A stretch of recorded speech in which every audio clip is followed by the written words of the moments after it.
नागपूर गुन्हे शाखेच्या युनिट 3च्या पथकानं चोरीच्या घटना घडवून आणणाऱ्या 3 टोळ्यांचा पर्दाफाश केला आहे। यात 7 चोरट्यांना अटक करण्यात आली असून 3 अल्पवयीन मुलांचा देखील समावेश आहे।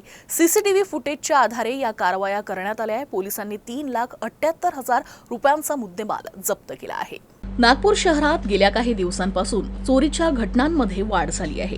यामुळे पोलीस आयुक्त डॉक्टर सिंघल यांनी शहर पोलिसांच्या गुन्हे शाखेच्या सर्व पथकांना सर्व संशयास्पद ठिकाणी गस्त वाढवून चोरट्यांना अटक करून कारागृहात रवानगी करण्याच्या सूचना दिल्या आहे। अशातच 3 चोरीच्या गुन्ह्यातील आरोपींना जेरबंद करण्यात गुन्हे शाखा युनिट 3च्या पथकाला यश आलं आहे। अटकेतील चोरटे अल्पवयीन साथीदारांच्या मदतीनं दिवसा शहरात फिरायचे आणि बंद घरांना लक्ष्य करून रात्रीच्या सुमारास चोरी करायचे। या कारवाईत पारडी आणि नंदनवन पोलीस ठाण्याअंतर्गत चोरीचे 3 गुन्हे उघडकीस आले आहे। प्रकरणी पोलिसांनी 7 आरोपींना अटक केली असून 3 अल्पवयीन आरोपींचा समावेश आहे। आदित्य उर्फ बब्बर, मोहम्मद जाकीर मोहम्मद शाहिद, शेख सोहेल उर्फ बिट्टू शेख फारूक आणि सोहेल कसाई इक्बाल कुरेशी अशी अटकेतील आरोपींची नावं आहे। चोरीच्या अनेक घटनांचे सीसीटीव्ही फुटेज देखील पोलिसांच्या हाती लागले आहे।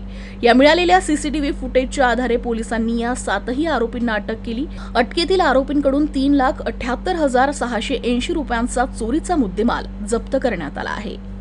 एक पोलीस स्टेशन पार्टीचा जो 281/24 आहे त्याच्यामध्ये आदित्य उर्फ गब्बर विकास बब्बर वय 23 वर्ष राहणार Nagarjun colony police station Jaripatka त्याच्यासोबत 2 विधी संघर्ष बालक त्यामध्ये मोहम्मद जाकीर मोहम्मद शाहिद वय 22 वर्ष मोठा ताजबाग त्यासोबत पुन्हा एक विधी संघर्ष बालक आणि नंदनवन पोलीस स्टेशनचा 185/24 घरफोडीचा 380/400 रुपये त्यामध्ये शेख सोहेल उर्फ बिट्टू शेख फारूक वय 20 वर्ष मोठा ताजबाग आणि एक सोहेल कसाई इक्बाल कुरेशी वय 19 ताजबाग आणि एक त्यामध्ये 5G आरोपी सोहेल भांजा तो सध्यापर्यंत मिळालेला नाही तर शोध सुरू आहे। असे एकूण 4 मेजर आरोपी आणि 3 विधी संघर्षरत बालक अशांनी घरफोड्या केलेल्या आहेत।